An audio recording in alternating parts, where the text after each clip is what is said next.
Bon, alors, comment s'appelle ce livre? Dit et non dit. De l'addiction.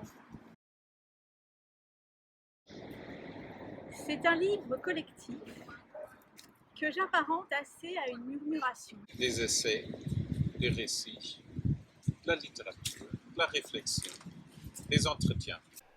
Alors, c'est un livre sur les addictions. Mais en fait, c'est aussi un livre sur la liberté d'expression. Parce que je crois que quand on se livre à une addiction, que ce soit avec un produit, que ce soit une addiction au jeu, au travail, au sexe ou autre chose, on essaie de trouver une plus grande expression de soi, une expression plus libre, une sorte d'exaltation de soi. Voilà. Et le problème, c'est que il y a aussi souvent un prix à payer. Il y a une partie de soi qui disparaît, qui s'efface. Hein, c'est la difficulté avec les élections. C'est tout au moins une question qu'on peut se poser. Alors dans cet ouvrage, on est plusieurs, on se les posait de différentes façons. Hein. Il y a d'un côté des gens qui ont fait des récits, des gens qui connaissent bien l'addiction, qui en ont l'expérience et ils sont partis de leur expérience. Et puis il y a aussi des essais qui ont été faits par des psychologues, psychanalystes ou psychothérapeutes, et qui rendent compte un petit peu de cette question du rapport entre le psychisme et l'addiction.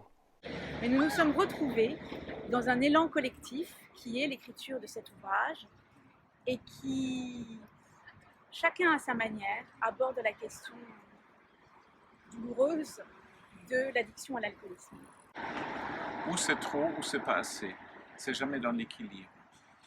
Alors c'est ce lien-là qui m'importe beaucoup, sur lequel je travaille beaucoup dans mes textes, mais ce ne sont pas des textes théoriques, ce sont des textes qui cherchent avec leur propre langue à exprimer ce grand vide que l'alcoolique, enfin, la personne dépendante d'alcoolisme vit en permanence.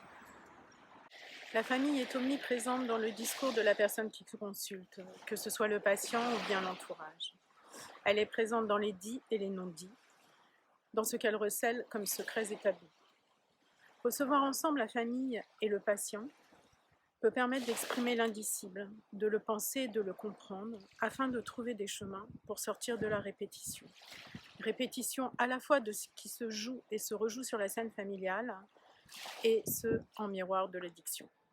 Longtemps, j'ai fait le lien entre les poètes maudits et l'addiction. Ce produit me sert de carburant à mon écriture, et puis on se rend compte bien vite que le carburant s'assèche. Construire cet ouvrage, à l'initiative de Pierre Baudrillot, c'était se rallier à l'idée d'un carrefour. Un terme actuel, c'est celui d'échangeur. Bon, un carrefour, bien sûr, d'abord proposé à l'avenue du lecteur. Mais osons le dire, ce livre voit surtout converger des éprouvés, des réflexions en termes de pratique. Osez le dire, car qui dit pratique dit consistance des rencontres avec l'alcool. Donc, pratique pour des praticiens dans le domaine de l'alcoolologie, mais aussi pratique pour l'alcoolique pratiquant, pour un quotidien détenu par le produit. Donc à la fois un quotidien produit et un quotidien producteur, producteur de silence et d'éclat, avec une parole qui sort de ses gonds. Pour l'écriture, ça réfute toute position péremptoire devant ces situations.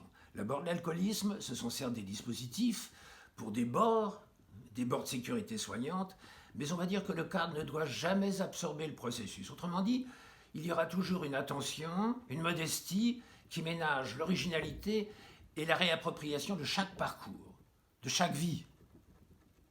Donc cet ouvrage tente d'apporter non pas une réponse, mais plein de pistes. C'est un livre engagé, un livre d'engagé